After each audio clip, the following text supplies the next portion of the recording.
Hello and welcome to the Last Word on Spurs. We are, of course, your multi-award winning Tottenham Hotspur podcast. It is the big match preview as we are back in Premier League action. Just a small matter of a London derby to get into, of course. West Ham United away, a place that, let's be honest about it, hasn't been a massively happy hunting ground for Spurs in the last few years. We need that to change, helping us dissect and break down how that may change. Back alongside me, fresh off the plane, bit of a tan. The last time we caught him was on deadline day. He was here, there, everywhere. Was my cammy of all cammies on that day. Jonathan Happy's back. John, lovely to have you back alongside me. How are you? I'm very good. The people are asking why we were delayed. I was just saying Ricky was in makeup and doesn't he look great for it? Fantastic. Good to be back. Who needs holidays when you've got Tottenham Hotspur away to look forward to? Good to be back, Ricky, and nice to see everyone in the chat and to be on with Dave and Thomas Frank, or Frank Thomas, as he's known. Yes. We're adopting them now, quite literally, having to adopt the managers and change their names around for this one. Also back on the show, just coming back after a very quiet international break. Nothing much really happening in the Spurs sphere over the last fortnight. Dave's back from the Irish Hotspur. Dave, let me tell you back here. Not much really has happened since you've been away, really. You know what? You just think international break comes around, take a bit of time off Spurs, and then, the Monday of, all of a sudden, all hell breaks loose. It's just the club we support. And look, makeup clearly didn't do me any justice either, so I think we'll skip the makeup session for me next time. You don't need to waste your money, Ricky. It's not done me any favours as well, Dave. That's two kids that have done it to me in the last 5 years. So don't worry about it. I feel the same as you, bless you. Love to be back alongside us. And also back on Frank Thomas, Frank. He helped us with deadline day. We might see him hopefully more across the season. We have got Frank Thomas from Spurs Related. Make sure you're checking them out. And of course, Dave out on a match day. And Johnny over at Football Inc. Got to mention that plug. Frank, how are you? Lovely to have you here. Big weekend. Focus turns back on the football after what's been anything really off the pitch. That's been the talking points over the last couple of weeks. Yeah, I mean, certainly for the last, even whilst the season started quite nicely with actually on the pitch, it was all obviously the noise off it. So it's nice that is hopefully done and sort of a little bit quieter now for a while, certainly until, we have an injury crisis in November and then we're all talking about January again. So until then we can enjoy what's going on the pitch, enjoy, 2 games a week for the next 4 weeks or whatever it is until the next break. And hopefully we go on a good trot. Yeah, fingers crossed. Let's keep our fingers crossed on this show. So just to kind of give you an inkling of what is coming your way, hopefully, contract negotiations are accelerating, we're led to believe. We understand Spurs are making tracks in relation to contracts for both Mickey van der Ven. That one has been discussed internally. I think many of us want Mickey to be tied down long term. Quite literally maybe tied down given Spurs and their contractual situations. Get him tied down long term. We come on to Mickey and where we are on his contract at the football club. We understand Rodrigo Bentancur, viewed as a very important player for Thomas Frank. We understand those negotiations now are accelerating over securing him on a long-term deal. Of course, look, this game itself is being built up for Mohamed Kudus, who is returning to the London Stadium. Thomas Frank joked in his press conference that, is he going to really get a disappointing reception? I mean, that's going to be fascinating to see what it will turn out like. And we're actually hearing news from The Athletic at the timing of this show that on Mohamed Kudus, he was surprised by Spurs' interest in the summer, but he gave them his word that he would sign for them over a potential Chelsea transfer. The player appreciated Spurs' determination to sign him. Let's hope he backs that up and gives us a great performance up at the London Stadium and reminds West Ham just how good he is. Now, look, in terms of the positivity around the camp, that is flowing back. It's been a bit of a crazy last couple of weeks, as we know, as Daniel Levy, depending on how you view it and how you read it and how you've seen it, stood down, pushed down, stepped down. Yet plenty of Thomas Frank quotes in regards to Daniel Levy and his departure from the footballing side of the business, but also some bad news in terms of the injury front. Dominic Solanke once again missing out for this game. And I know that will give some concern to fans about Dominic's injury situation at Spurs, which, to be fair, I haven't really been able to keep him fit on a regular basis. So we'll be coming on to what that means for Dominic Solanke. 2 men that are, we understand, in pole position to make Spurs debuts against West Ham United. Kolo Muani, one of them, and the other one, of course, Xavi Simons. A lot of excitement around seeing Xavi Simons in a Tottenham Hotspur shirt. So we'll be coming on to that and more in the decision of Last Word on Spurs. Talking about, how to say, our record against West Ham, which isn't pretty at all. So, look, before we get into the show, guys, as always, if you can like, subscribe, make sure you hit that notification bell. I think we're starting now, 12 games in the next 3.5 weeks. It's going to be a crazy period. I think everybody on here, Johnny, of course, on Football Link, Dave on the Irish Hotspur. God, he might need extra time on there, I tell you. And of course, Frankie Thomas Frank, he might need more time than anyone here. On the pitch, off the pitch in general. Let's get into it. Let's start with the contractual situations. Johnny, let's steer the show over to you. There's optimism behind the scenes that internally there is progress being made on a new contract for Mickey van der Ven, a player that we know to Spurs is so important. It might be surprising to some. He actually earns only a reported $50,000 per week. And this new deal they are talking about with him and his advisors could reach up to $100,000. It's worth noting that Romero is currently the highest paid player at the football club. And from what we understand now, Vinay Venkatesham is fronting those negotiations for Tottenham on the contract front with Daniel Levy departing. Johnny, thoughts on Mickey van der Ven and the contract? How important is it we do time down? Well, Mickey van der Ven, I had to laugh at the reports that Real Madrid were interested for 70 million. Is that sort of like a Timo DH Gate special? Because you won't be getting him for 70 million. But let's be honest, he's on a Daniel Levy special of only £50,000 a week. Nowhere near enough for a player of his quality. So I reckon 100 grand minimum. I would be surprised if they don't ask for, some figure above that number. But it's crucial to tie him down. Both of them, to be honest with you, him and Bentancur. Bentancur, a lot of interest from Diego Simeone at Atletico Madrid, trying to get him to turn his ear. But the way he's been playing for Uruguay in the last 3 or 4 games, for me, he's back to the Rodrigo Bentancur that I've sort of fell in love with football-wise. When he first turned up here from Juventus. 2 absolutely crucial signings and a show of intent that the club not only means to sign top players, but will make sure it does all it can to keep its top players and to make sure we don't become a selling club. Well, we want to become a selling club, but we want to become in a selling club that we don't want. Right? Unfortunately, we've just told us that, there are other signs that other players that aren't going. But look, I think they're 2 crucial signings for both the fan base and the football club. And how do you feel, Johnny? I mean, again, we understand that Vinay Venkatesham was actually pivotal in the negotiations for getting Romero to sign a new contract. You comfortable with the fact Vinay is going to be that man managing those respective deals? Does that give you confidence that we will get them both over the line eventually? Yeah, I mean, you mean unhappy Cuti Romero that would be leaving the club if Ange Postecoglou leaves? That guy. Yeah, who's definitely going. He's definitely going. He definitely wants to go.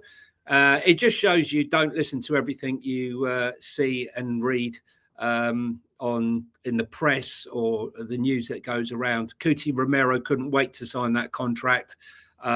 He's not happy with the weather.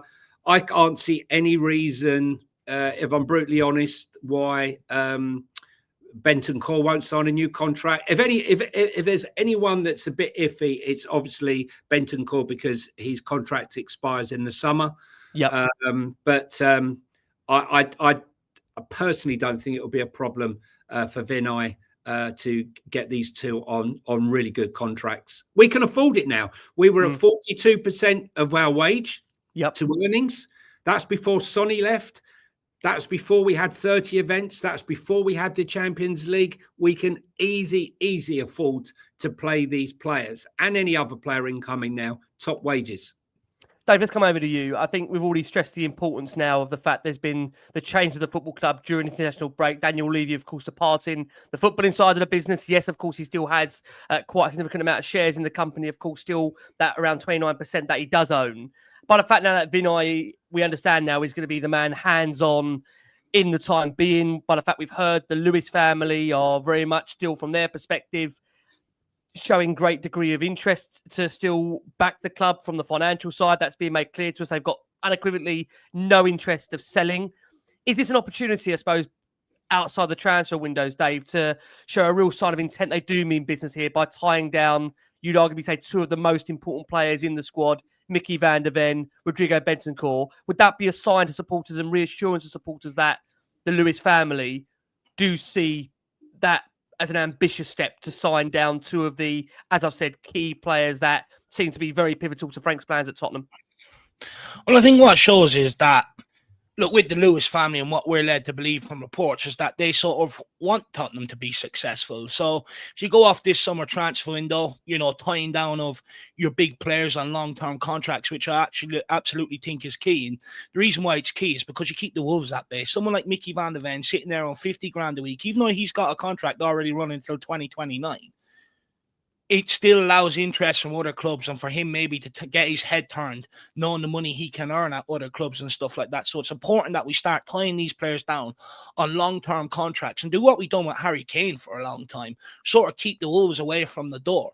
And it's very important we do that, especially with someone like Mickey van der Ven. Him and Romero come as a partnership. Neither is as good without each other. When Van der Ven first, one of the videos when they were driving him home or something like that a couple of years ago, he says, Romero makes me more aggressive, I make him more calm. And you can see that on the football pitch. He allows Romero to go and do all the physical battles, and this guy mops up in behind. This guy's reading of the game is second to none. His reading of the game is like an experienced professional. And for me, I think we'll do a great job to be able to get him tied down. I do believe we've got a £100 million defender on our hands in a couple of years when Mickey van der Ven fully develops. Also, Rodrigo Bentancur. This guy is absolutely key in midfield. He got marked out of it last week and we had big problems when they marked him. People were screaming for like a deep line playmaker. This is your deep line playmaker. He's the one that's getting on the ball, dropping deep and transitioning that ball and linking up the defense to the forward line. He's absolutely crucial. And look, yes, he's had a couple of tough years, couple of suspensions, couple of long-term injuries, but when he's not in that midfield, we badly miss him. We were being ran through at times last year. And not only is he good on the ball, he also provides a bit of steel in midfield, which I think goes under the radar a little bit as well, unnoticed. So it's important that we get these guys tied down long term. And hopefully this is a statement of intent and ambition from the Lewis family, because the only direction for Tottenham to go now, and even if their ambition was money, the only way you get the next level of, sponsorships and all that and the big contracts is by winning on the football pitch. Everyone wants to be associated with winners. When you're winning, you demand and you drive the price that you get from all these big corporate CEOs and everything else. When you're not winning is when they can dictate the price to you. And with Daniel Levy, the firm reason why I believe it's all come to an end is because this guy has built Tottenham on the business side of things. There's nothing else this guy can actually physically add to the stadium or do differently to help Tottenham bring in more revenues. And I do believe the Lewis family, under Ange Postecoglou, said to Daniel Levy, okay, you've maximised everything on this side. What can you do on the football pitch then to make us successful, to bring the, to send us into the next realm of revenue? What can you do? Because that's the only way we're going to get there. And he went with a tried and trusted method, like he done in the first season under Ange, when he went in and bought in a load of youngsters. It's what he done when he first came to this club, like your Lennons, your Bales, your Modric's, players like that. And where we are now as a football club, it's not good enough to be able to move us forward. It's quite clear that we need a certain caliber player on the pitch to be able to drag us to that next level. And I think they've got fed up with him and sort of shoehorned him to the side. However, I'm not going to sit here and fully get behind the Lewis family either.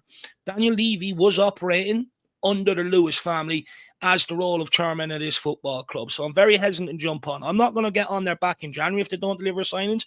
Yep. It's a very difficult window. Next summer will tell me the ambition of the Lewis family when they have 3 or 4 months to work, and let's see the level of ambition they have in the transfer market.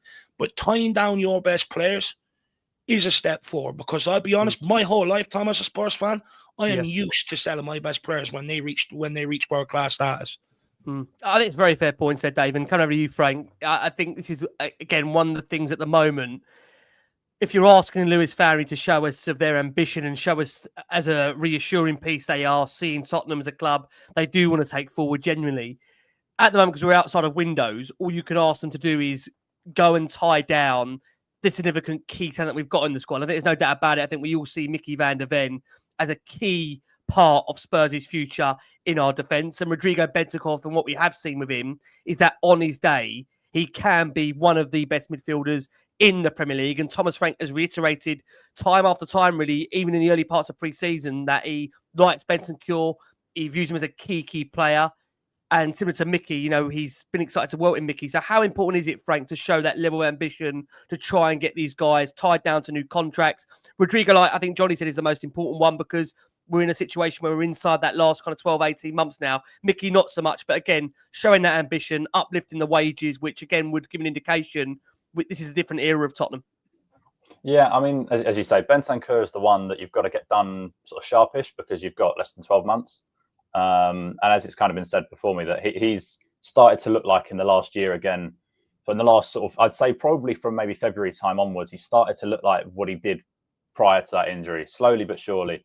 And then this season, I know he wasn't great against Bournemouth, but certainly in those first two, certainly in that Manchester City game, and then he came on against Burnley and you know PSG. He was very good. That he's starting to look fitness-wise back to his best. He's starting to glide a bit with the ball again, which is kind of what we saw that he was so good at prior to that injury. So that's important. And then with Mickey van der Ven, it's so important that they get him done, I think, because I think if you tie him down to a real long-term contract and you add another however long, you go to 2030 or whatever it is, or 31, I think he becomes too expensive for probably anyone in Europe to take unless they're paying ridiculous money, because there isn't actually much of an alternative to him.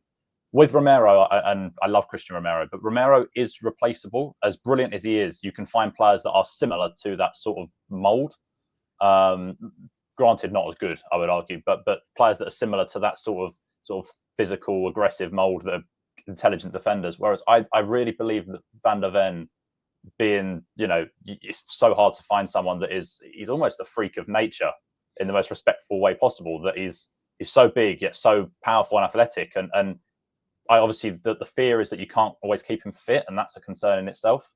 But hopefully Thomas Frank and trying to sort of manage him and whatever will do a better job than Ange did at times with that. So I think they're both massively important in getting them done. Obviously Bentancur sooner, but yeah, I think if they get them both over the line, they'll be seriously good, almost as good as new signings. Yeah, I mean, just on that point, Frank, we've not had a chance to get your viewpoint on Daniel Levy exiting the footballing side of the business. Again, I have to say, still part of the board. Do you feel everything massively changes? Because Thomas Frank was asked about the fact of if there's a different atmosphere around the club. And he said, well, look, when someone departs that side of the business after 25 years, of course, there's going to be a different element to it. You know, Vinay spoke about the fact of empowering other people around him. There had actually been an appointment over his last 24 hours, which you will go to before we go for our first break. Do you feel, Frank, are you excited about this new era? We'll come on to it in a second, because again, it's been a long time since Tottenham have had an era which is outside of Daniel Levy.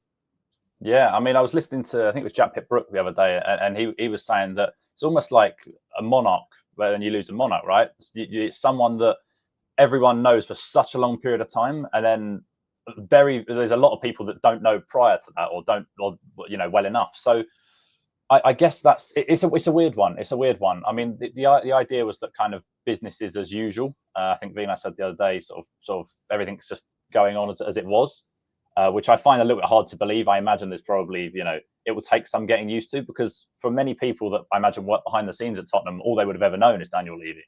So yeah, I'm slightly skeptical that's the case. But listen, there's definitely excitement. There's definitely excitement because any change probably brings around an excitement. Agreed. But as of right now, I don't think enough has changed for me to be like fully back in the idea of the Lewis family all of a sudden. I think that just probably needs to take a couple of months and January and a couple of windows for me to really make my mind up, I think. I mean, what's key about it is they've removed the noise in Daniel Levy, but Inick have been here also for the same amount of time as Daniel has been. So you can understand the skepticism. John, this is the point that I've spoke with you off there as well. Why now suddenly would fans be so reassured and give full confidence to the Lewis family when they've been here for 24, 25 years and they've obviously deemed the job Daniel has done to be acceptable? Because there's been no repercussions for when Spurs have had poor seasons in general. So, I mean, I suppose, Johnny, if it was weird me asking you, were you surprised by Daniel? Because I know you've been hearing murmurs for a very long time. But do you think, you know, by Daniel not being there, is there going to be a real change in the football club? Because again, I look at the point now that whenever Spurs concede a goal, whenever Spurs lose a game, the TV cameras would always pan towards Daniel Levy. Now Daniel isn't associated on the footballing side of the business. He's still obviously got his big share in it, a quarter of the business to some degree, 29% of it. What will the focus be now on? Because if Daniel not being there, how much will change, Johnny? I'm just trying to think how does someone, I call him a megalomaniac. He's like micromanages everything, Daniel. How do you suddenly stop him going in? You could just imagine there's a team meeting and they find Daniel in the cupboard, like listening in. Daniel, you got to go, son. You got to go. Your time's up. And then they find him outside, like trying to listen. It reminds me of that Only Fools and Horses episode where Rodney comes in and Del goes, "You don't live here no more. You don't live here no more." Yeah, well, it's hard. It's hard. It's hard, and I can imagine that he's finding it hard. He's still on the board. So he hasn't gone. The story I quite like hearing is the kids are coming to take over Spurs. Hey, listen up. In their 50s, 60s. They're not kids. They're 62. Vivian's 62 years of age. She ain't like a spring chicken. No disrespect, Vivian, if you are watching or listening. Oh, they're watching. They're watching. They're watching. I know you're watching. Look, I think the thing is here, from a PR perspective, the noise was Daniel. ENIC was sat underneath that, but Daniel was at the forefront. Has he been thrown under the bus? Somewhat, because, they're saying it's a new day, it's a new dawn, it's a new life for me or for us. But is it really going to be different? As Dave said, the proof will be in the pudding. I don't think the £100 million payday loan is going to really cut the mustard for me. What I want to see is, a naming rights deal, or a 10% inward investment. That begs the question is, when you look at the hotel, you look at White Webs and the housing project across the road, these are all massively capital intensive projects. And this is why I always believe that Daniel was on his way out and inward investment was coming in. So if they are going to do this, and bearing in mind that ENIC Group are very much in with hotels and property development worldwide, are they going to fund all this stuff themselves? And if so, why didn't they fund this earlier when Daniel was in there? Was it too much of the fact that they thought that Daniel was getting too much credit for a lot of the stuff that they've been backing and behind the scenes have been heavily involved with as much? And Joe's getting old now. I think he was 88. And maybe they feel like, it's time for Vivian and her brother to come into the limelight now and take that limelight away from Daniel. I think, he's handing over the baton. He's done a great job off pitch, what he's done with the stadium. Now it's up to them if they're going to pick up this baton. I expect Vinay to now come in now and deliver, because, from when Charrington came in, what I said about Charrington and Vinay, these two are two heavyweights who expect to get the job done. He definitely got the job done at Arsenal. And I expect him, with all the jobs that were offered to Vinay before he came to us, that this guy is going to take the club forward. And we're going to see a different approach. But like Dave said, we need to see the money. These are the first steps. Mm-hmm. Right, these 4 signings that we made are definitely above what we've been used to, but we need to see more. Mate, can I just come in on that? Where I do get concerned about this, and I get the celebrations of Daniel Levy moving and stuff, but my worry is it seems like you see ENIC sort of trying to rebrand itself because the ENIC sort of brand has been so tainted.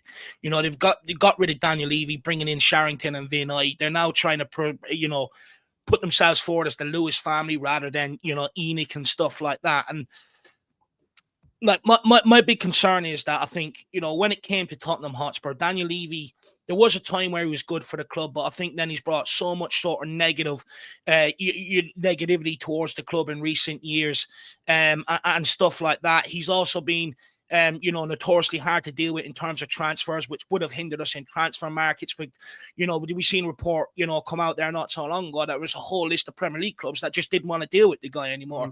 And I think it come to the point where maybe he was just damaging the brand, and that it's come to the point where naturally he doesn't have the way to take us forward. There's no way of sort of coming back from the damage that's done. Just move him into the shadows and put other people as the face of the football club. But I'm very hesitant to jump on because he's still a shareholder and he can still dictate things from behind the scenes. And I would argue someone operating behind the scenes in the shadow is a lot more dangerous than someone operating in front of the camera. Okay. So be wary, Dave, is maybe the message.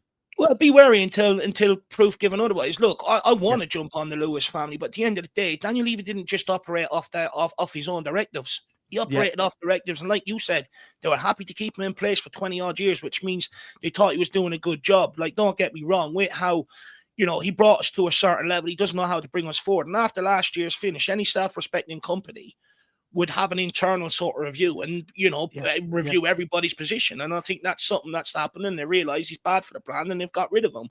Now it's time to see what I'm not going to sit here and get out tomorrow and start protesting. I'm not going to do that. I will give them, like I said, next summer when there's 3 or 4 months to operate and see what level of caliber of players they bring in. Yeah, I think, like we said at the moment, all they can really do in terms of showing us their intent is by trying to tie down a number of players that we view as key to Thomas Frank's project. And from what we understand, Thomas Frank views both Mickey van der Ven and Rodrigo Bentancur as being key to that project. Talk about projects, Tottenham's project under Min-hyeok Tottenham. We have actually seen somebody new come through to the building. Let's give you the information on that from Tottenham directly. There's been a statement in this last 24 hours that Spurs are delighted to announce the appointment of Kate Miller as the club's new Chief Commercial Communications Officer. Kate has held the position at the England and Wales Cricket Board since July 2019 and makes the move to N17 early November.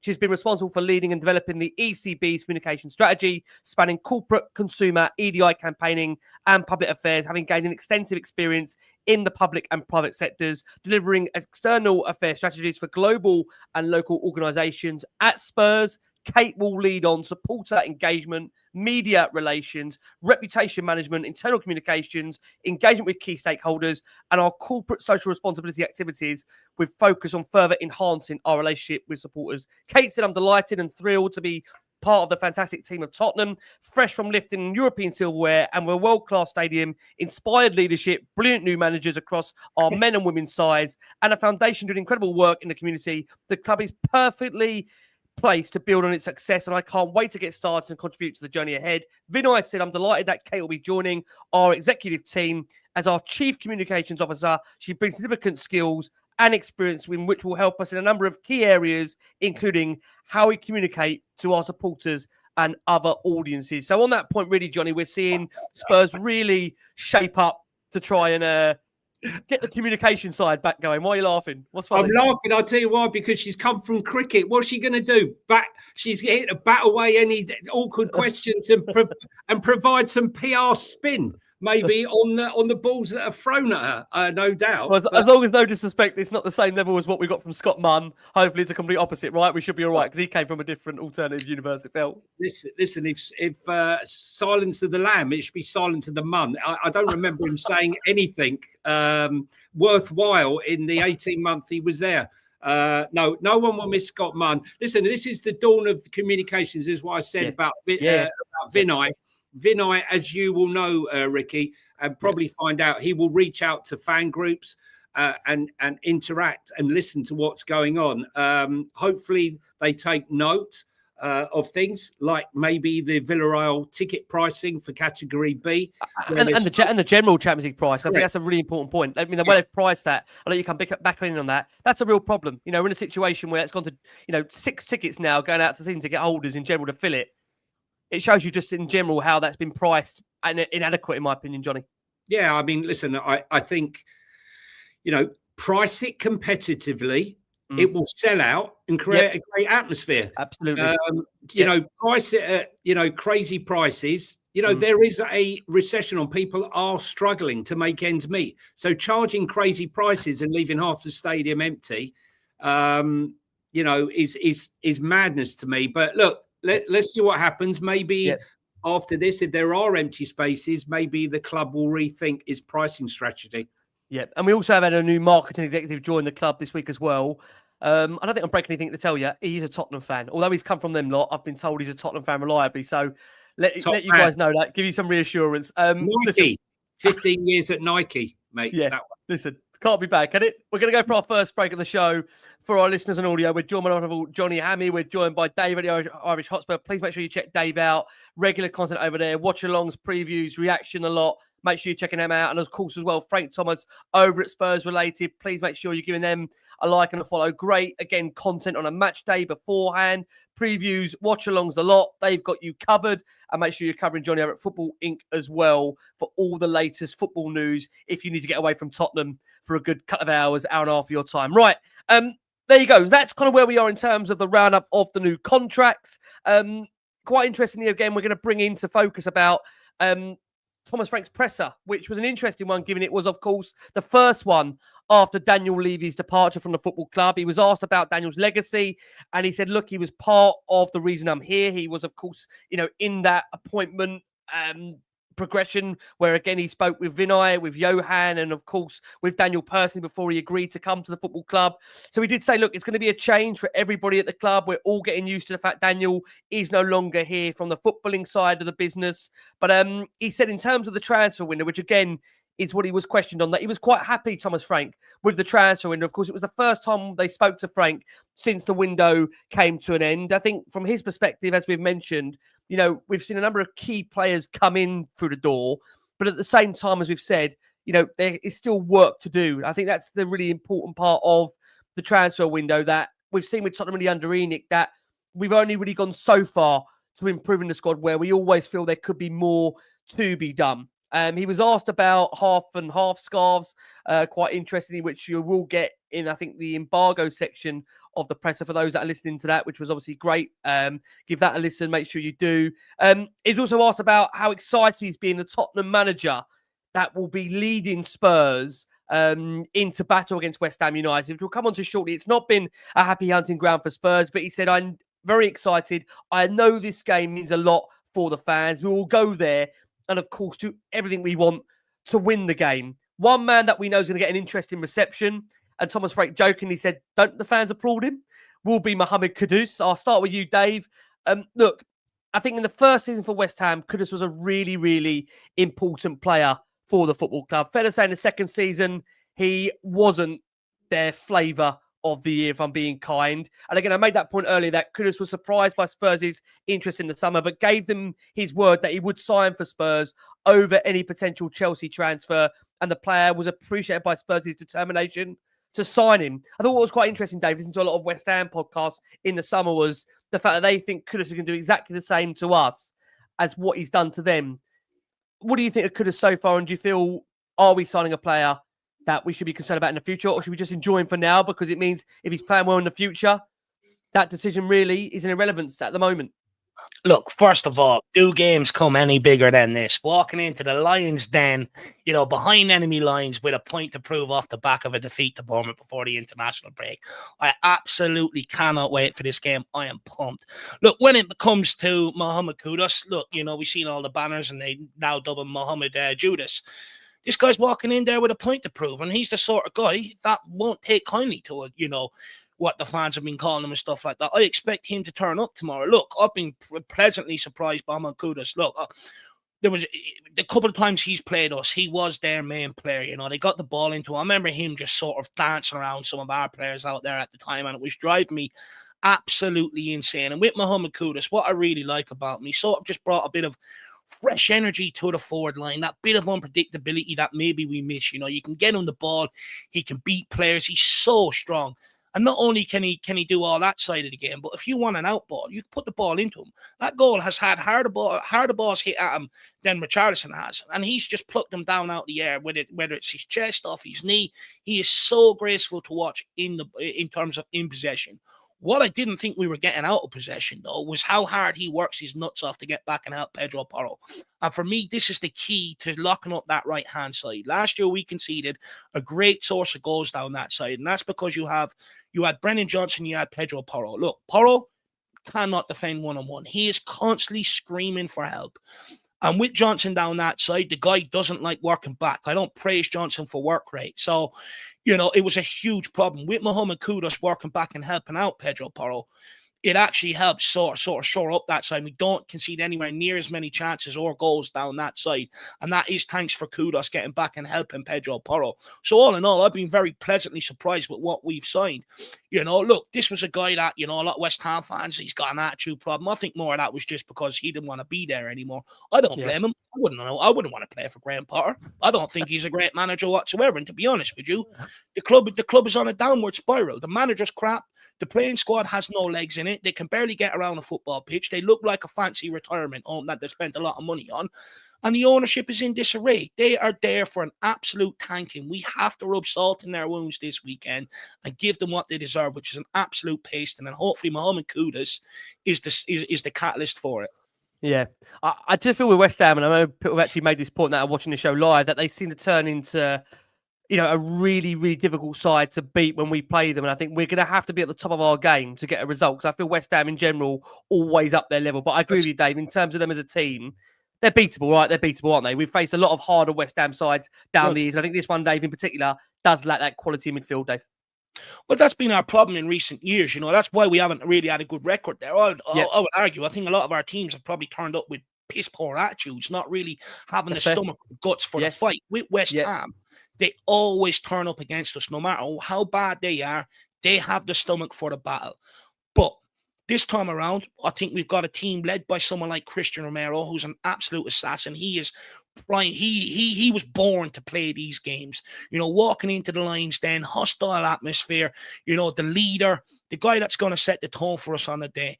And I think with his sort of attitude, I think many people are going to follow. I'd argue, as long as we turn up with the guts for the battle, we're willing to outwork and outrun them.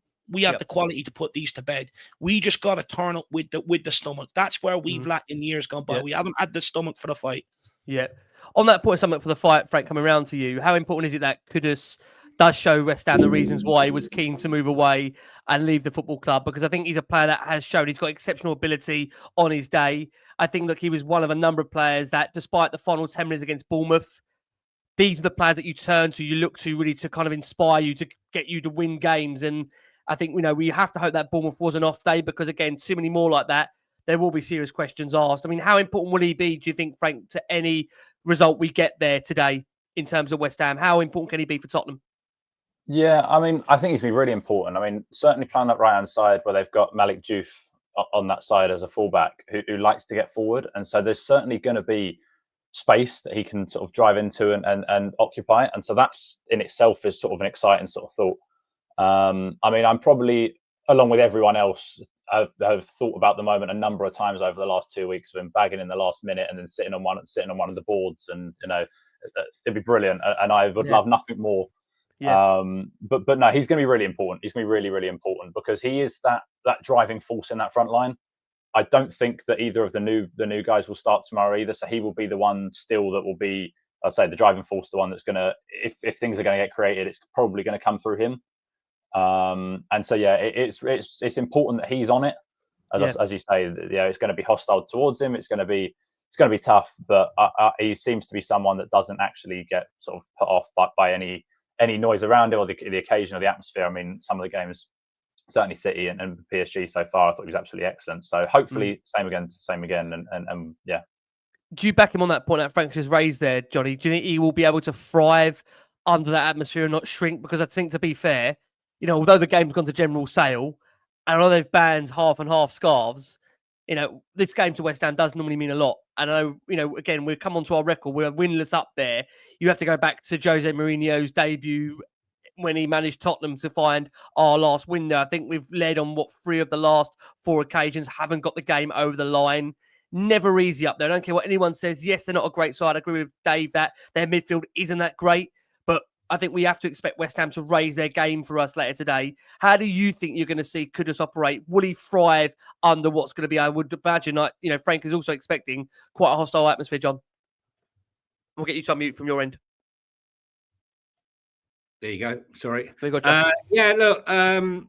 Look, Kudus, he's a footballer. He's been used to it. Can you imagine the abuse he's had growing up as a footballer throughout his life? He got abuse when he was at West Ham when he wasn't producing the goods. Was it 3 goals and 1 assist or yes, for last season? Yeah, that's right. Yeah. Yep. You're getting abuse, believe me. You look at the abuse that Brennan Johnson gets and how many goals he scored the cup final winner at 18, 19 exactly. goals. So you can only imagine the abuse that he's got. I don't think they've got him covered. The players will have him covered. Cuti Romero will certainly have him covered. But as you said, Diouf will be interesting to watch Diouf and Mohamed Kudus go head to head. Interesting thing that Harry Potter or Graham Potter seems to have cast a magic spell over Thomas Frank. He's never ever beaten Graham Potter in a game. So okay, yeah. So that's another sort of thing to add into the mix tomorrow. Look, I think the midfield battle is going to be where it happens. Matasar, Paulinia, and who am I forgetting now? Bentancur. How can I forget? Against Paqueta, Thomas Souček, and James Ward-Prowse. I think it's going to be in the midfield where the game's won tomorrow. Which West Ham are we going to get? Are we going to get the West Ham that got absolutely obliterated, embarrassingly, 7 goals conceded, no goals scored in the first 2 games, or the team that won 3-0 away at Forest? It's going to be hard to tell. But if you're going to break the duck, and Thomas Frank is going to break his duck tomorrow, they need to turn up. I'm with Frank Thomas or Thomas Frank in the sense that Kolo Muani has not played a game since the World Club Cup because he was waiting for his move to Juventus, which never materialised. So I don't believe in any shape, way, or form he's really properly match fit. So he's probably off the bench. Xavi Simons, has he really had that much time to get into the swing of it? I think he'll play, but I wouldn't be surprised if they start with more or less the same team and these 2 players are interjected into the team. But listen, make no bones about it. West Ham will cause us problems. And I don't think Fulcrum, he came back from international duty with a bit of a knock.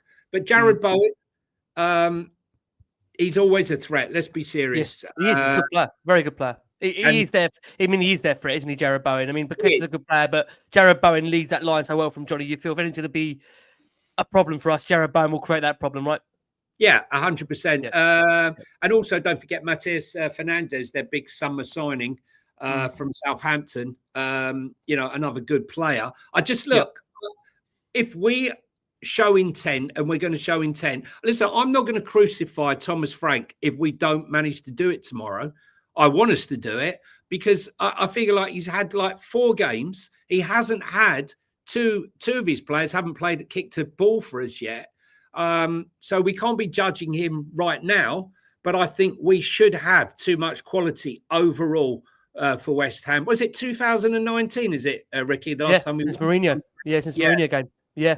So look, the thing is, like, if you're not going, you're better off at home because I'll be going and I'll need a telescope to see what's going on. It's that far away on the ground. So enjoy it at home. Enjoy it at home and support the club. I think what's key about it, Johnny, you said it there, you look back at our record there and it just shows you how difficult it has been a place for Spurs to win at, and they've had so many different managers over that time. We've had also so many different managers, so many different squads as well. But I think this one in particular, you look at the strength of our squad and look at, again, in certain areas there, inadequacies. Yes, they've had a few summer signings, but, given the fact they're at home, they're under pressure, I think they've put protesting back for this one, despite banning the half and half scarves. It will not be an easy game. I think one of the also talking points, Dave, we've had over the last 2 or 3 weeks has been around the Champions League squad, and of course the omission of Matisse Tell. And Thomas Frank's got on record to make that point that he's been really impressed by the attitude of Tell. He said, "Look, first it was a difficult decision. I know the player was hurting. He has made calls for UEFA to look at the squad size of the Champions League and believes they should really make it bigger, so that we're not in this predicament." I remember Pochettino saying many, many years ago that he thinks it shouldn't be right. Tottenham are in this position where they're have to choose players and have to leave players out. He thought we couldn't be in this situation again. We are in this situation again, but he has praised Matisse for his attitude. Do you think that might be one of the key reasons why Matisse was left out, because he knew his mentality was good? And we really saw it last season with Ange and the way he did, confront the fans when things were getting tough last season, Dave. Look, the only reason why Matisse Tell was left out is because we can't get our homegrown situation sorted out, and it's been like that for a number of years, which then means you're registering a reduced number of players that you're actually allowed to register. So, until we sort that out, you're always going to see a couple of these, exports sort of being left out. Look, when it comes to Matisse Tell, I'll be honest, I'm not surprised. When we were having a discussion on my channel about it, bar the injured players, I was saying on my channel that it would be between himself and Wilson Odegaard, and the reason why is because we got more bodies in the forward line than we do in midfield and the back line. We can't really leave anybody out of there. So, and then when I made my decision, I said I think Matisse Tell would be the one left out, and the reason why I thought he'd be left out is because he doesn't really produce much on the football pitch, and there's no excuse for it. Even out of possession, he doesn't work hard. When he came on against PSG, the only remit was just go and chase the ball down. He didn't want to do it. When he came in for Solanke up front last season, we seen how hard Solanke and Richarlison were working there, not tough up front. This guy came in and all of a sudden the press stopped. And that's why he's been left out. And look, he's young, like Spence, there's time for these, for these guys to sort of get their act together and sort of kick on. I would hope Matisse Tell can look at someone like Jed Spence, who has been left out of squads and everything else before, and use him as a prime example, sort of how he gets his way back into the team and finds his way back in terms of the footballing world. You've got to remember, I feel sorry for the kid. He's a young kid that made a huge step, left the comforts of Bayern Munich to come to Tottenham Hotspur, and I think he was thinking, I'll kick on at Tottenham, I'll be in the team, I've come from Bayern Munich, and it hasn't quite worked out like that. It's been a difficult journey. At times he's gone to the crowd and helped, try to alleviate some of the tensions and stuff there, but at the end of the day, Thomas Frank is huge in terms of work rate, out of possession and stuff. And ultimately, I think that's it. I'm not privy to a conversation. I don't think anyone is here, but I'm pretty sure if they've had a conversation, that would have been one thing that Thomas Frank maybe highlighted, and that's why he's left out. But I'm not going to get on Matisse Tell's back. There's plenty of time for this kid to bounce back. Yeah. Just on team news on that point, we're going to squeeze in our next break of the show for our listeners on audio. We've got nearly over 5,500 that are watching the show live. As always, guys, thank you ever so much for all your incredible support for Last Word on Spurs. If you can keep liking and subscribing, that would be greatly appreciated. I'm joined by the wonderful Johnny over at Football Inc. Please make sure you go and give that a like and subscribe over there. I'm joined by Dave, of course, at the Orange Hotspur. Please keep liking and subscribing over to Dave's platform. And again, likewise with Frank Thomas over at Spurs Related. If I bring on the team news, guys, Dominic Solanke. I don't know how much is now becoming a concern for us of his injury, because I think we knew, obviously, on the deadline day, which I was with you, Frank, and all you boys on deadline day, the reason why Spurs did go into the market and it felt act decisively to bring Muani to the club, because there was genuine concerns about how long Solanke would be out for. It's another game Dominic Solanke is not available for. I think the hopes were slightly raised because on deadline day, he obviously put a post up in his gym kit, which maybe felt to fans that he wasn't going to be injured for a long time. He was asked to give a prognosis on where we are with regards to his injury. He said, I think right now we'll do everything we can, the medical team, to get on top of it, and that's what we're focusing on. I do get the feeling he's not too far away, but he's just fallen short of this week. And that was on the back of Frank being asked if there's a potential for the player to need surgery down the line. I think the reason why we're quite concerned about this is that we know Tottenham's injury record on players. I mean, Johnny, does it concern you, this news around Solanke still being out injured? And again, we're now down to Richarlison and Muani, you'd say, is the other two natural nines in the squad. How concerned should we be about Solanke? Look, I don't want to be harsh. I never wanted Dominic Solanke.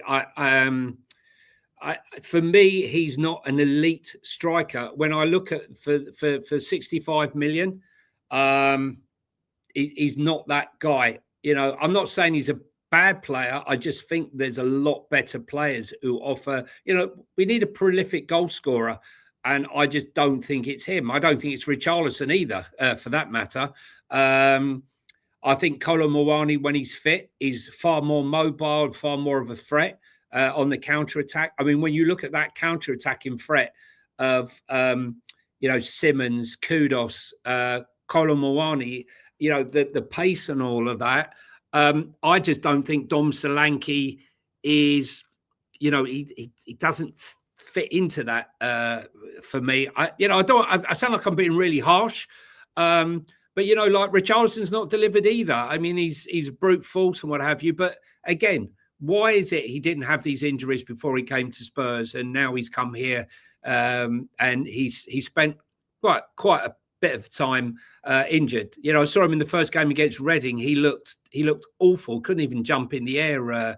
Solanke. I hope he finds his feet, and I hope Richarlison finds his feet, because what we need is 2-3 strikers, all vying for position, all desperate to prove that they deserve that jersey to play up front. What we don't want is 2 injured strikers and only one guy who's got to play all the games. We need competitive people competing on a consistent basis for that shirt. And right now, Dom Solanke is not it. Richarlison has just come back from a long-haul journey in South America, which is going to be a bit of a worry, along with Bentancur and Kuti, who didn't play, but he's still got the long journey.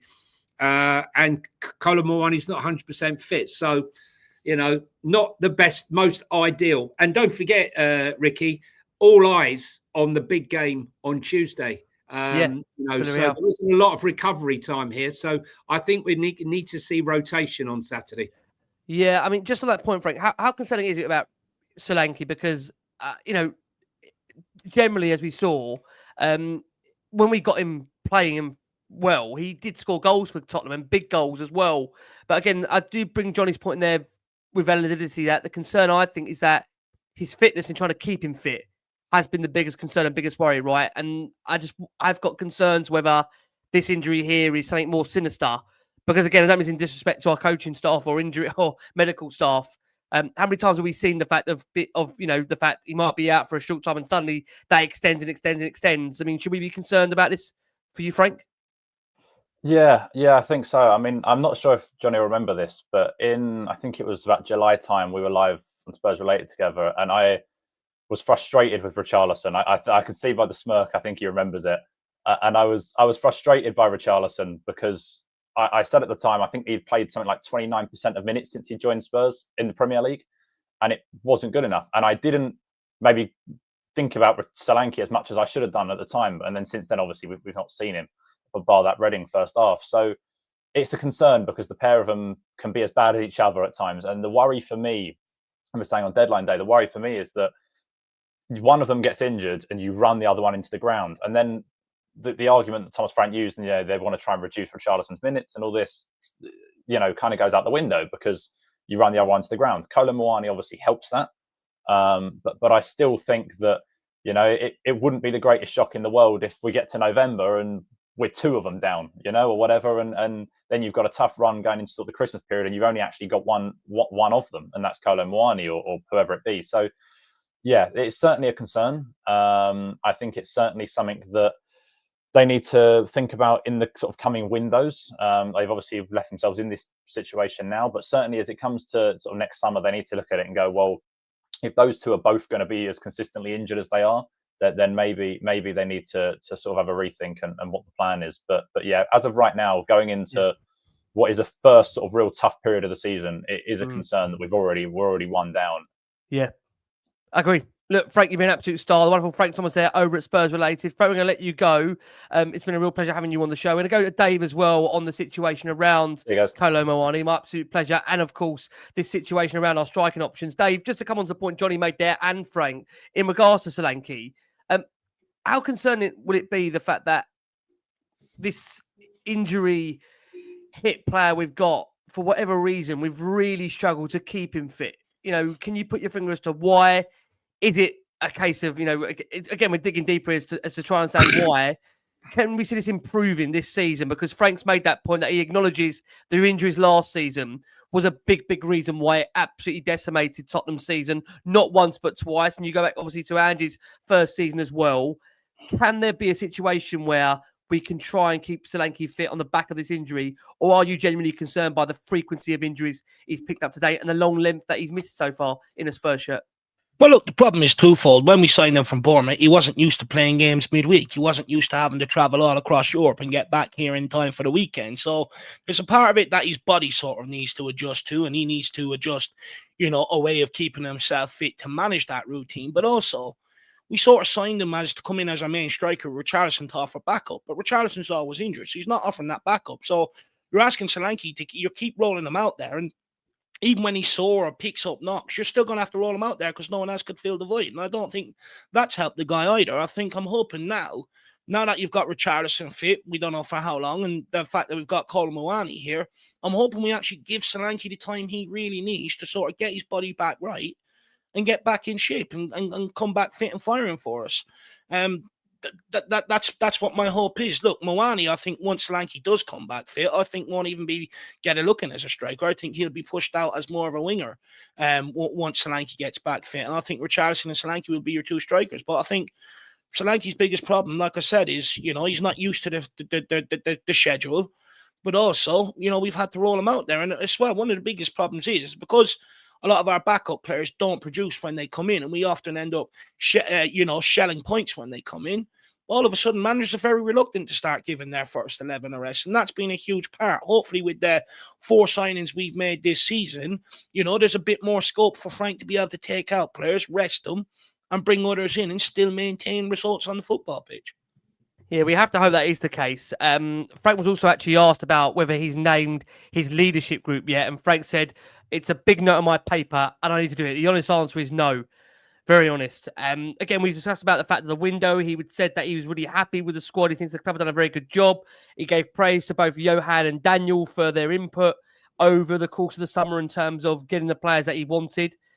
He did mention the point that, of course, there is Vinay, but Daniel and Johan were the 2 main guys that have been the driver of it. I think what was very impressive was the way we've been doing and been committed to following a certain process in getting these players over the line. He went on to say that he thinks the 2 big signings, Kudus and Xavi Simons, are 2 top players, and he's convinced they will help us massively, and that we have 2 very good loan players in relation to Muani and to Polina. Of course, we know we've got the option on Polina, and they can be absolutely pivotal to the squad this season. He was asked again to emphasise the point whether it is still business as usual following Daniel Levy's departure. And he said, look, the reality is nothing much has really changed behind the scenes right now. It's still business as usual. The football is the most important thing, and West Ham is the next game on mind. And when we roll around to West Ham, this, of course, the first time since Daniel Levy's departure at Tottenham, Spurs will take to the field. The last time Tottenham played a fixture without Levy involved in the club operations, you have to go back to December the 18th, 2000, a 1-1 draw against Arsenal. This is how crazy it was going back to this point. Sol Campbell was captaining the side. Tim Sherwood was in midfield, and Les Ferdinand was up front. And Levy joined the board just 2 days later, became the executive chairman 2 months after that, and of course was only recently dismissed from the helm. Obviously, his last game won't be a rememberable one, as we've discussed, that 1-0 defeat to Bournemouth. But also what might be quite a concerning fact is the fact, Dave, that Tottenham, we have been beaten in 17 of our last 23 top-flight games, not against any promoted teams, and have also just won 3 of our last 16 London derbies in the Premier League. So how important is it, Dave, from that perspective alone, just based on those shocking stats there, that we do find a way of getting back to winning in the Premier League on a regular occurrence? Because, look, we know we've got this fabulous record against City, but the Premier League is our bread and butter, right? And we do need to ensure we move up that league this season. That's why I think Frank had a massive job on his hands coming in this year. And I think that's maybe why something like the Bournemouth performance maybe happened before the international break, is because we sort of a culture last year that was allowed to seep in where it's forget about the Premier League games. Just go out there, run around for 90 minutes or look like you're running around for 90 minutes and let's get out. The result really doesn't matter. It's all about Europe. And that's a very dangerous, slippery slope to be on, And I think that's something that Frank has to eradicate. And I think it came back to bite us against Bournemouth to a large degree, where the players just didn't turn up on the day. But at the end of the day, the record you're screaming there, it's absolutely shocking. I think, look, part of it, probably Ange Postecoglou, but also part of it is the players. Sometimes they turn up to these games and you're expecting a big game from Tottenham Hotspur, and they're just flat. The Bournemouth game didn't even deserve any analysis. We were that bad, and this can happen at Tottenham Hotspur. But I'm hoping with the change in manager, with the change in captain in terms of Romero, that a lot of these problems are sort of weeded out and stamped out, that we do go into these the London derby ones all just come down to the stomach for some of these games. We turned up to North London derbies twice last year, not wanting the battle against Chelsea as well, West Ham. There's so many teams across London we turned up against, and we just didn't have the stomach for the fight. Yep. I'm hoping now with Romero, the likes of Bentancur being a regular figure in the team, and it just, in general, a lot more of these, we were a big physical team now compared to maybe what we were last year, and I'm hoping that works out in our favour, and the more results we pick up, the more they'll start to believe in themselves as well. Belief in yourself is absolutely huge, because belief in yourself brings confidence, and confidence brings performances. Performances usually puts points on the board. It all comes hand in hand. And for me, it's just about turning up with the battle, or with the stomach. There's only so much Thomas Frank can do. Thomas Frank, we know what he is. He's a guy that's going to set out the tactics. This is the game plan. This is how we go and beat them. Yep. Once it comes to the over the white line, it is on them players to turn up. Go out there, win your first duel, lay down a marker. If you get on the ball, go at them, create an opportunity, automatically put them on the back foot. But I would argue, I think Frank has done a very good job on it. And this is why I think Frank has a real good chance of turning around some of them records, Ricky, is because one thing with Thomas Frank is he loves fast starts in games. Yep. He pinpointed it at Brentford. He undone us with a fast start last year or the season before. And I'm hoping the fact if he can get that into Tottenham, because even under Pochettino, I felt some days, first half of games, we were very flat. So a lot of times in the second half of the games. And I feel like that's been a big problem at Tottenham. Starting games of football, it was a problem under Conte, a problem under Jose, a problem under Nuno. This is the guy that needs to sort it out. He managed to get it, the Brentford team, starting off games nice and quick. And it went a long way to putting points on the board. So if he can do that at Tottenham, a lot of these records will turn around and very quickly. Agree. Just on that, coming over to John on this point, you look at obviously the two respective teams and the starts they've made. West Ham, they lost to Sunderland and Chelsea, before of course recovering with that win against Forest. Spurs that beaten Burnley, beat Man City, which is now given these days, and lost to Bournemouth. Was quite crazy. Spurs were praised a lot for their start. West Ham were given or seen as a nightmare start. If the worst happens and West Ham beat us, we're on level points, which makes this derby so intriguing. Again, it was also interesting that West Ham have failed to triumph in any of their last 6 Premier League contests at the London Stadium. They've lost 3, they've drawn 3 in front of their own fans, and although they have found the net in the last 5, there is that pressure there. And that streak does include a 1-1 draw with Spurs last season, where, let's be honest about it, Tottenham's focus then was back on the Europa League. So West Ham have just won one of their last 7 meetings with Spurs in general, who are winless in their last 5 visits to the London Stadium. I made that point earlier that, each of the last 3 Premier League meetings between these two clubs, West Ham and Spurs have ended 1-1. And again, it's not pretty, it's not great. We're winless in 5 up there since that 3-2 win in November 2019. Obviously, Mourinho's first game in charge. And, this is the case that we're going to have to reverse it this season. Those London derbies, to have lost 10 of our last 16, keeping just 1 clean sheet in our last 21 matches, that's a crazy one. And when you bear in mind our last London derby win was a 2-0 win away at Thomas Frank's Brentford back in February of 2025, how important is it, Johnny, that we turn around these horrendous statistics when it comes to Premier League and London derbies? Because really, the London derbies are so pivotal to where you get your points, because we've got so many of them. And we know how big they are, as Dave said. These are games where really it's won and lost based on the battle and how much fight you have. Because I think under Maurizio's time, we used to relish the London derbies. He really would build the squad up for them. Can Frank do that quickly, Johnny? Listen, it's, you can't lose 22 games in one season and concede 63 goals, come in and flip a switch and make it all right. It doesn't happen like that. That's fantasy land, that is. What I do like about Thomas Frank is you, me, and everyone, no one knows what he's going to do tomorrow. You don't know whether he's going to play 5-3. You don't know what he's going to do tomorrow. And I can tell you, having watched his football for the last 4 or 5 years, I never know what he was going to do from the Championship up to the Premier League. He always changes it about.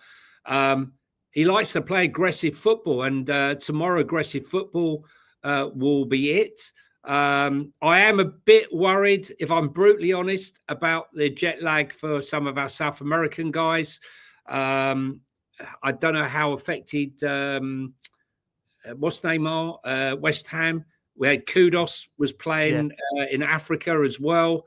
Yeah. If you've traveled long journeys, I'm sure you all know, it doesn't take you one day and you're back to square one and you're feeling great again. But I'd like to think that they come out fired up for this game. I forgot to mention, actually, one player for West Ham who I thought was going to be fantastic last season and just didn't do it because of injuries, and that's Somerville. I think he's going to be he's a danger man. You'd say, Johnny, he's the one to look out for. Somerville. Yeah. I really liked him at Leeds. In fact, he was one of the players that I really thought I wouldn't mind bringing to Spurs. But, I think Thomas Frank, if it's not going right, he hopes to change it. Listen, I don't know what happened at Bournemouth. It seemed like a world away from Man City. Contrast, day and night. Yeah, I mean, it was like they just didn't turn up. And the one thing that I did like, about 35 minutes in, when there was an injury to one of their players, he called every single player over, Thomas Frank, and he was remonstrating with them. It didn't do any good, but at least he was proactive in trying to do something. And I do worry, though, Ricky, that, the fact that we got such a bad record there, everyone is still, and we haven't won since 2019, everyone still expects Thomas Frank to go there and win. And if he doesn't win, there's a large section of the fan base that are still pining for Ange Postecoglou all week. All I've seen on my timeline is Ange this, Ange that, Ange this. I'm not on the Nottingham Forest timeline. I'm on the Spurs timeline.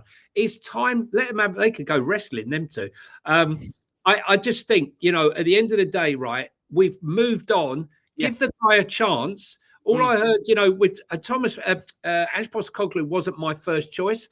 But I didn't start writing him off after 3 games. I gave him like a good 7-8 months before I started to, feel the way I did eventually about him.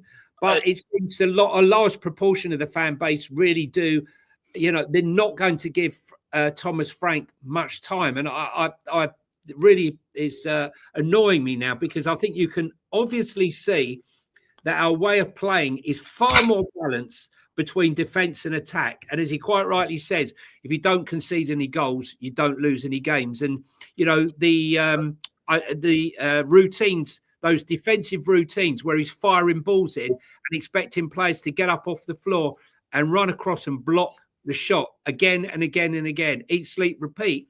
We saw that come to its fore against Manchester City and against PSG, where they did that. I expect us to get better and better as the season goes on, but I'm not expecting a bloody miracle. But it would be lovely to actually finally. Sorry, go on. Just on that. Look, I don't think we should. If Thomas Frank doesn't win at the weekend, he's got a questions to answer like every other manager has done. I don't mean that. I'm not saying that. I'm talking about imploding. Like they did. If we end up losing this West Ham team, the fan base is going to implode. Football's a reactionary sport. We are going to react. A couple of days after, calm heads usually do sort of prevail, to be fair. But we should be going in and beating this West Ham team. Screw the record that we have. They're there to be broken. We have more than enough quality to be able to go and beat West Ham. The reason why we sacked Ange, the reason why we've gone and bought the players we did this summer, is to go and win games like this. And I expect this Tottenham team to rock up and win. No manager of me will ever get a free pass. I'll never walk up from a game and go, do you know what? It's all right. I can see what Thomas Frank is doing. I think many people are behind Frank. We need to forget about Ange Postecoglou. Thank you for the Europa League. Great. You're off now. You're doing your thing. But but at the end of the day, there's got to be pressure and demands on this football club to go and win. We brought Frank in so that he can do a much better job than where we finished last season. We brought players so that we can progress further up the field. Losing to this West Ham team is not acceptable. It's weak. They haven't had a great summer transfer window. They don't have a lot of legs in that team. If we lose to this West Ham team, it's a disaster. Well, you see, personally, look, everyone wants to win. I go in there tomorrow out of my way to win. I don't have thought of loss. What I'm saying is, though, it has to be measured with the fact that the guy hasn't even, 2 of his players haven't even kicked a ball for him yet. And so I just tried to temper it. You need to give the guy a year or 6 months even before you can start judging him. I think, or even... John, I you come back on this point. I think the most important thing for me is that we come to the end of this season and I see, some green shoots of genuine improvement in terms of style, identity, the way we're playing football. I don't want to go back and again look at other managers. I mean, look, I will say this with Ange. He gave us one of the best weeks of our footballing lives by winning that Europa League trophy. And you know what? I just think, like David said as well, and we all agree, we've got to part that now and move on. I think, you know what? It'd be a real shame if Spurs fans out there aren't getting behind the current manager, which seems to say he absolutely loves being at Tottenham. He's falling in love here. Well, we've got to give the guy some time to get it right. And I think, you know, again, what we remember under Pochettino, and Johnny, you remember, so do you, Dave, you know, there were good days, there were bad days. He didn't have, Poch did not have a great start to his time at Spurs because he was trying to get some ingredients in there with the players. And look, I do agree, you know, Dave, the reality will be if Spurs do lose to West Ham, it will be seen as a disaster because of the context behind what West Ham have as a squad and what Spurs have. But at the end of the day, like to go back to Johnny's point, there's a bedding in period for a manager. You know, if we're gonna judge him on 4 or 5 games, I mean, that's why we keep changing managers every 2 seasons. 100%, I get it, and I'm not advocating for people to go after Frank. No, I'm just saying he's naturally going to have questions to answer. Yes, of course he is. Of course, you know. At the end of the day, results is what brings buy-in from fans. You lose games, you lose people. You go back to Ange Postecoglou against Fulham in the Carabao Cup very early in his tenure, lost that. Didn't recover from that. A lot of fans got off board then, and that's when the slippery slope started happening. That was only so quick into his tenure. Yeah. What Frank can't do is allow that Bournemouth performance, because if he does, you want to have many people sitting there going, I agree. You're going to have many people sitting there going, well, this is no different or no better to last year. And that's the problem. Don't get me wrong. I was skeptical of the Frank appointment, and he has completely won me around. And I agree. I don't think we should be going after managers all the time. Sometimes it is okay to question these players and their commitment, their performance and stuff like that. But at the end of the day, he's Tottenham Hotspur manager. We're a juggernaut of a football club. You lose games, he's got questions to answer. Absolutely. For me, though, I mean, look, Thomas Frank, for me, I've been a huge admirer of Thomas Frank for a long, long time. I never, ever thought I would have the pleasure of him managing Tottenham Hotspur. I really didn't. I know a lot of people were underwhelmed. I was excited by him coming as a manager, from his tactical nous and the fact that, there's the uncertainty. And when you have uncertainty, when you're playing a club and you don't know what they're going to do, right? That's an advantage. That's an asset. But right now, he doesn't even know his players, right? He doesn't know all his players. He doesn't know his best team. He said so today. Just at the end of the transfer window. He said he had 2 players on deadline day. Yeah, exactly. And the fact of the matter is, Mourinho, Conte couldn't win. Ange couldn't win there. So, At West Ham. At West Ham. At West Ham. Tough place to go. Yeah. Yeah. So I hope tomorrow he wins them over. But I have full faith that Thomas Frank is the best manager Tottenham have had since Mauricio Pochettino. I'll die on the sword. I said it beforehand, before we'd even kicked a ball. And I will lay down on that one. I just think that, tomorrow, I think I totally agree with Dave. That performance against Bournemouth was 100% totally unacceptable. Yeah. I couldn't believe what I was watching. And I probably think he couldn't either. No. I also think the key thing about the Bournemouth game is because they scored so early. We had 85 minutes to change it. And to be fair, in the last 10, 15 minutes, Spurs did up the ante. But I wonder, again, was that because Bournemouth really were happy to sit back and ride it out? But I do agree. I think the most important thing, Dave, you said at the start of this show was the attitude that we've sometimes shown away at West Ham. And that's actually what's cost us sometimes not going on to get the 3 points. So I think that is really, really important. We spoke about team news. What we will tell you in terms of what we understand from the West Ham side of things, Tottenham side of things. West Ham actually this week, they've re-signed veteran goalkeeper Lucas Fabianski. I think it's more down to the concern they've got over their current keeper concerns. At the moment, injury front, Nicholas Füllkrug, as Johnny said, set to miss out the game. He joins Luis Guillaume and the doubtful George Urphy on the sidelines. Callum Wilson could, of course, replace Füllkrug up front, but Graham Potter may also opt to move Jared Bowen into a central role to accommodate the impact sub Somerville, who, to be fair, is one to watch. He ran a late come against Forest, providing an assist and winning a penalty within minutes of coming on. I think he's a key player. I mean, look, Paqueta also for West Ham is a good player, linked with Spurs in the summer. But it's going to be a very, very interesting and fascinating setup as to how both teams do line up. Following that 2-0 win against Man City, Thomas Frank is looking to become just a 3rd Spurs manager, if he does this, Thomas Frank, to win his first 2 away top-flight matches in charge of the club, along with, do you want to follow in this, Shadow? Aussie Ardiles in 1993, 94, and Ange. Tim Sheridan 13-14. Oh, right. Yeah, not Ange on this occasion. Not Ange on this occasion in terms of the stats. Normally it is Ange on this occasion, but it's not. It's Aussie Ardiles in 93, 94, and Tim Sheridan 13-14. If Tottenham do go on to win their first 2 away top flight matches in charge of the club. On that basis, boys, let's get predictions. What are we going for? Let's start with you, Dave. Will we end this London Stadium curse and get a win there? Look, it's happening tomorrow. Look, I'm a big fan of Thomas Frank. I think he's going to get the boys up for it. Also, I think Romero being captain will sort of rouse the players heading into this game as well. This guy gets an absolute hard-on for these sort of games. He wakes up in the morning with a complete stiffy. Look, West Ham are there for the taking. They've got a poor manager. They've got a poor squad. They don't really have a lot of legs in that team, and their ownership is in disarray, and their fans are giving up tickets left, right, and centre. They are there to absolutely smash. If we can go there tomorrow and beat them, Potter will be sacked quickly after, and they're careering towards relegation. And Nuno's back in a job. Yeah, well, exactly. And he will definitely bring them down for sure, I think. They just don't have the squad there, West Ham. They're banging. They are in big trouble this year. Yeah. But look, I'm going to make my opinion based off the best of what I've seen from Tottenham this year. Against Burnley, against Man City. I'm hoping that Bournemouth game was just a once-off. Maybe some of the players just couldn't wait to get away, and stuff like that. And that can happen. Sometimes you can just have an off day. But I'm telling you, if we turn up there tomorrow with hunger, willing to go into the battle, we outrun them, and we go at them fast and direct, we will absolutely rout them. I'm also hoping Xavi Simons can come in, because I love that training video. Get the ball to Xavi. Xavi, create. Do what you want. Do whatever you want. Do what you want.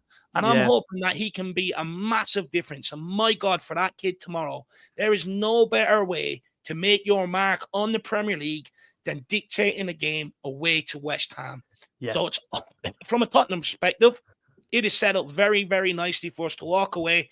Nice 3-point Saturday evening. People go out and get pissed on the Saturday, recover on the Sunday, and then get ready for Tuesday. So do you know what, Ricky? I'm pumped. I absolutely love these derby games. I'm going to go 4-1 Spurs tomorrow. Love that. Dave 4-1 Spurs. We'll be discussing the last half hour how tough the game's going to be. Now we go 4-1 Spurs. John, let's come to you on that point. Again, I made that point in the earlier part of the show. It kind of sums up how crazy the Premier League is. Everyone bemoaned West Ham for their start to the season. Everyone praised Spurs on the back of 2 wins. We're in a situation where now, if the worst thing happens, they could both be level on points. Do you think on that basis alone, really important Spurs go to West Ham, take the game to them? And to be fair, I'll make that point. We've got the quality to do it. I really think it comes down to what Dave says earlier. The application, the attitude has got to be right for this game, hasn't it? And hopefully Kudus is there to prove a point, John. Yeah, I mean, listen, he kept talking about stiffies and hard-ons. I just wonder whether Dave had taken the blue pill when he predicted 4-1, did you say? 4-1. 4-1. Yeah. Listen, my hope is that, with the crowd giving him pelters and giving him a hard time, that Kudus keeps his head and doesn't try to fight. Doesn't get sent off. Yeah. Because anyone remembers the game last season against us where he tried to take on the entire team in a fight and got sent off. But look, I'd gone for a 2-1 win prior to the game. I don't think it's going to be easy. As you say, Paqueta, Somerville, Bowen, all big threats to any team. But I believe if we win the middle of the pitch, we can win this. High up press. We're pressed really, really high and try and win this ball back. And then we're very compact. It's just, for me, it's how much time Thomas Frank has had to work this week with the players. And I don't think it's more than a few hours, maybe one session today. Really, and maybe a bit yesterday, not much. Do you know what I think the difference will be, though, Johnny? I think in years gone by, we've had squad and managers approach where they were so worried about the opposition, and that they were going into these games with a lot of fear. I think with Thomas Frank, he does pinpoint stuff about the opposition, but a lot of it, he does pinpoint their weaknesses where we can go and thrive and stuff like that. And I just think when you look at the likes of Spence, Romero, players like that, they're fearless. They don't get, shy away from the big occasion. And that's what gives me a lot of hope going in tomorrow, that we're more fearless and going into this game without fear compared to years gone by. Yep. Well, listen, let me tell you something. There's a reason why they call Thomas Frank the professor, is because he studies every single aspect of the game. And when I say the game, I'm talking about the opposition, not unlike our last manager and other managers maybe concentrate on their own game. He looks for weaknesses in their game. He would have studied West Ham. He would have been looking at all those 10 days where we've had the international break. He'd be looking for weakness and and how to exploit them, how to negate their strength and how to expose their weaknesses. And I'm going to go for a 2-1 win. And the thing for me though, Ricky, let's not knacker the players out. We need to rotate the squad. Villarreal on Tuesday. It should be Wednesday. Don't know why we're playing on Tuesday again. It's like ridiculous. But it's Tottenham, and we have to deal with it. And we've got a massive amount of fixtures coming, which you boys are massively involved in during this next few months. I want to say a massive thank you to Dave over the Irish Hotspur. He'll have you covered every step of the way during the game, before the game as well. Dave, thank you so much. Always a pleasure. Get ready for the start of a marathon run. Off we go, right? A lot of games coming our way, Dave. Look, I think the fixtures have been kind to us. I think we've got a good sort of run of Premier League fixtures before, we get some tough ones back to back. This is the time to build momentum.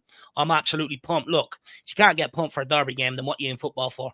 Yeah. If you can't get excited about this kind of game with new players on show, hopefully a few goals, it'll be amazing. Johnny, thank you so much, mate. We're going to see you as well during a chaotic run of fixtures to come.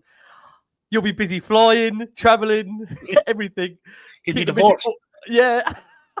This is the time where we're going to keep the wives happy, right, Johnny? It's a busy period coming. What do you mean? There's no such thing. We tried and failed. But look, I think we got to keep the faith. And you talk about the wives now or Tottenham in terms of keeping the faith. Tottenham. Listen, look, it's been a crazy few months. Okay, we got to Bilbao. We won a trophy.